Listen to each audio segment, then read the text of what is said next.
درود، حالتون چطوره؟ امیدوارم حال دلتون عالی باشه. من آرازم و به چنل خودتون خیلی خوش اومدید.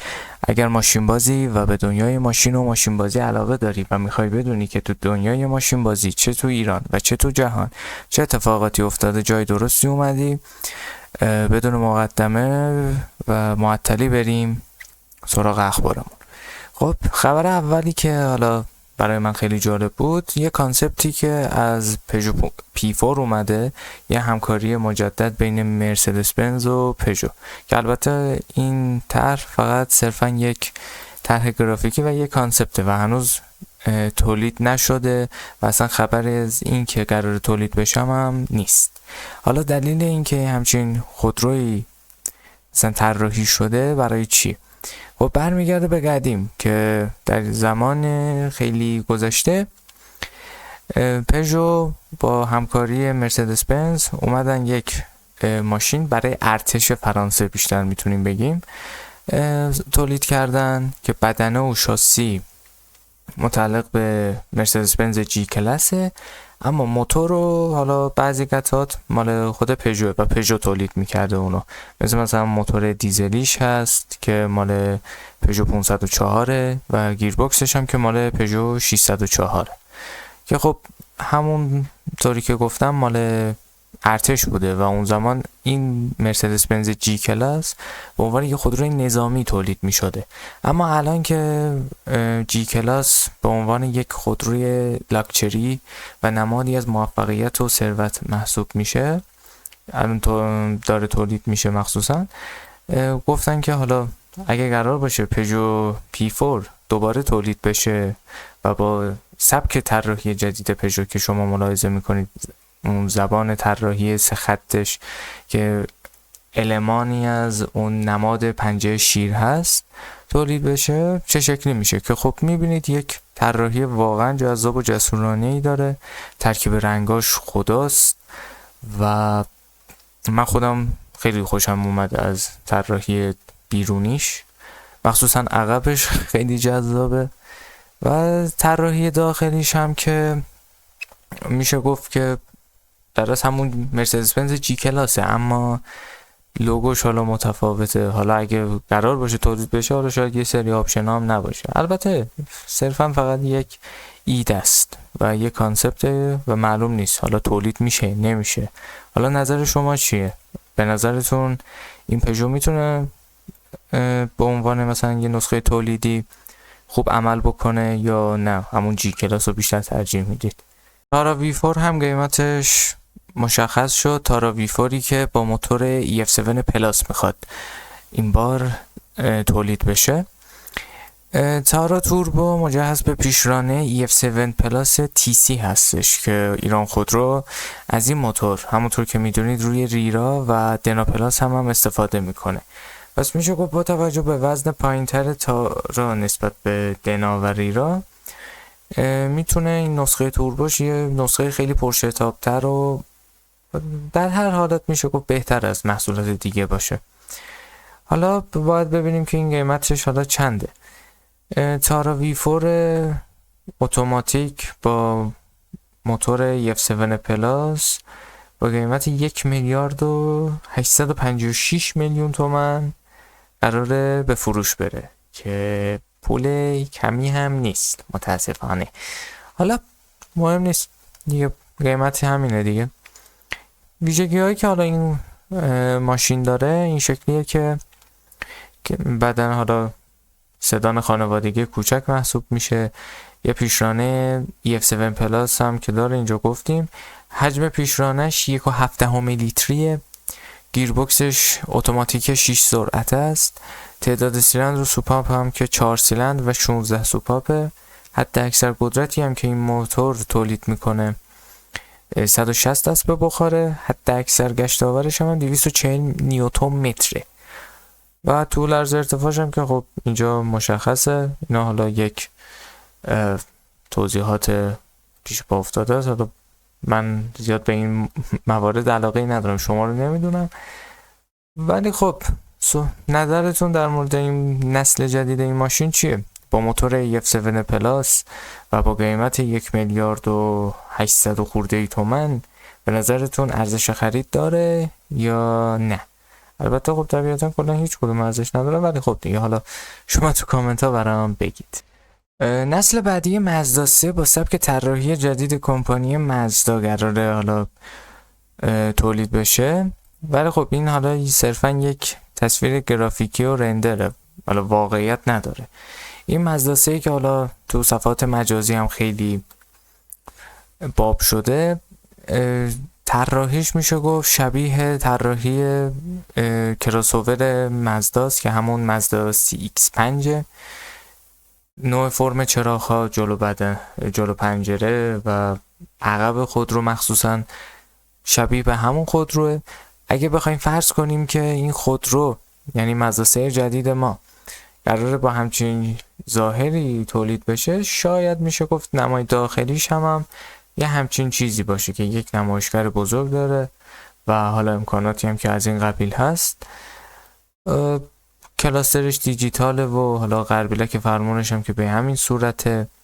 قوای فنی هم که حالا این خودرو خواهد داشت همون موتور 2 لیتری اسکای اکتیو جی هست که 150 اسب بخار توان و 200 نیوتن متر گشتاور رو از طریق یک گیربکس 6 سرعتی اتوماتیک ایتی به چرخهای جلو منتقل میکنه.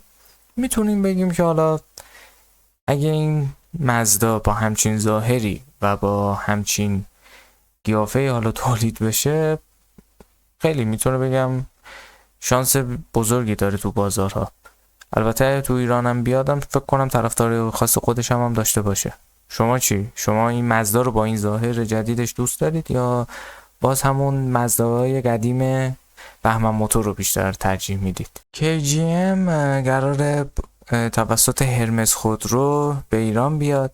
حالا KGM همونطور که میدونید قبلا اسمش حالا سانیانگ بوده که اومد یه ریبرندینگ کرد و اسم کمپانیش حالا کرد KGM و حالا قراره توسط هرمس خودرو بیاد ایران. حالا 5 تا خودرو قراره بیاد که هرمس خودرو کاتالوگاشون رو معرفی کرده. یکیش که تیولی هستش که قیمتش هلوهوش یا خدا 5 میلیارد و 450 میلیون این تومنه. آره تومنه دیگه، آره درست. و خب تیولی رو که هممون میشناسیم، قبلا هم تو ایران بوده و طرفدارای خودش رو داره. یه ماشین کراسوور جمع و جور شهری که خب مشتری خاص خودش رو داره، علاقه‌مندان خودش رو.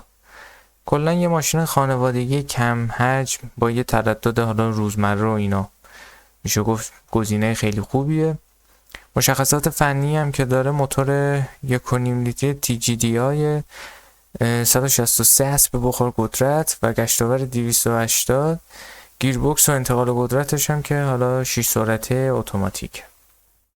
یه خودروی دیگه هم هست کوراندو، این هم خیلی جذابه، من خوشم میاد. یا خدا اینم 5 میلیارد و 950 میلیون، کمتر از 5 تومن شما پیدا نمی کنید فکر کنم. کوراندو هم تو دسته حالا میشه گفت کراسوورهای خانوادگیه، یه سواری نرم داره، طراحیش هم بروزه و یه ترکیبی از رانندگی شهری و جاده‌ای میشه گفت داره که خب جذابه. حالا ظاهرش من حالا خیلی خوشم نمیاد ولی باحاله. شما چی؟ شما این طراحی رو دوست دارید یا نه؟ مشخصاتی هم که داره، اینم موتوری همشون 1.5 یزید چرا 1.5 لیتری TGDI 163 اسب بخار قدرت، گشتاور 280 نیوتن متری و گیربکس و انتقال قدرتش هم که اینم 6 سرعت است. برعکسون این خیلی خفنه انصافا. این ظاهرش هم خداست. قیمتش یا اول بس 11 میلیارد و 700 میلیون تومن. نه الان که فکر میکنم زیادم جذاب نیست اینا، حالا خیلی هم باحال نیست ماشین. رکسون که خب لوکس ترین و میشه گفت یک دیگه سوپر لاکچری ترین سبد محصول هرمس خودروه. امکانات خیلی بیشتری داره نسبت به بقیه، یه فضای کابین خیلی حجیم و میشه گفت فضای بارش هم بزرگه، فضای ردیف عقبش هم بزرگه. کلا یه ماشین خیلی بزرگ، جادار، فول امکانات و همچنین گرون محسوب میشه. موتور 2 لیتری TGDI داره که خب این مرکب حالا 2 لیتری بازم خوبه، نسبت به 1.5 لیتری باز بهتره. 202 اسب بخار قدرت، گشتاور 441 و گیربکسش هم 8 سرعته اتوماتیکه. اینو هستم. تورس خیلی قشنگه، من طراحیشو خیلی دوست دارم، ماشین خیلی خفنیه. اینو من اون اوایل که دیده بودم ماشین واقعا جذابیه، طراحیشو خیلی دوست دارم، زبان طراحیش خداست، داخلش هم خیلی خفنه، ماشین ذاتاً خوبیه و سلیقه‌مه، ولی قیمتشو نیستم اصلا. 7 میلیارد و 290 حاجی، اینا کاش ریال بود، تومن آخ. 7 میلیارد ای خدا، دیگه چیکارش میشه کرد دیگه؟ اینم که قیمت دیگه، قیمت این شکلی هست دیگه. حالا اگه قرار باشه این خودرو وارد بشه، حالا دیگه وارد شده دیگه، طبیعتا قرار فروش بره، این نسخه برقیش هم که بیاد تورس EVX، اونم یه ماشین خیلی خفنیه و حالا ببینیم دیگه هرمس خودرو اونم میاره یا نه. مشخصات فنی که داره 1.5 لیتری TGDI، اینجا چرا اینجوری نوشته؟ اسب بخارش هم که خب 162 اسب بخار قدرت و 280 نیوتنمتری هم گشتاورشه. گیربکس و انتقال قدرتش هم که میبینید دیگه 6 سرعته اتوماتیک. و اکتیون هم شما دقت کنید، اکتیون شبیه همین تورسه. تورس و اکتیون یه ذره شبیه همن ولی خب متفاوته دیگه. اکتیون هم خدایی هستم ولی بازم قیمتشو اصلا نیستم، خیلی گرونه. چه خبر آخه از این دوتون؟ خب اکتیون هم که میشه گفت یک خودروی حالا کراسوور مدرن محسوب میشه، امکانات بروزی داره، طراحی ظاهریش واقعا خداست، یه سبک طراحی خیلی جدیدی داره و در هر حالت برای خاص پسنداست دیگه، میشه گفت این ماشین. من خود دیگه طبیعتا هم خاص پسنده، این 8 میلیارد خورده قیمتش دروغ نیست که. مشخصات فنیش هم که میشه گفت 1.5 لیتری TGDI، 161 اسب بخار قدرت، 280 نیوتنمتر گشتاور و گیربکس 6 سرعته اتوماتیکه. واقعا ماشین جذابیه، خیلی دوستش دارم. حالا نظر شما چی از بین این 5 تا ماشین؟ کدومو بیشتر میپسندید؟ من که خودم حالا اکتیون و یکی هم اسمشو یادم رفت تورس، اکتیون و تورس رو خیلی دوست دارم. رکستون هم قشنگه ولی قیمتش نه، اصلا قشنگ نیست. حالا با این دوتا من میتونم یه جوری کنار بیام ولی اینو دیگه نه، خدایی نه. حالا تو کامنت ها برام بگید کدوم ماشین رو خیلی دوست داری. خب به نظرم تا اینجا کافی باشه. ممنونم که تا اینجا رو ویدیو رو تماشا کردید. امیدوارم که با میلتون بوده باشه. حالا ببخشید اگه ضعیف بود اینا، چون ویدیو اولمه و هنوز ناشیم تو این حوزه. سعی میکنم در ویدیوهای بعدی بهتر عمل کنم. لطفا نظراتتونم بهم بگید و بازم ممنونم ازتون. روز خوبی داشته باشید.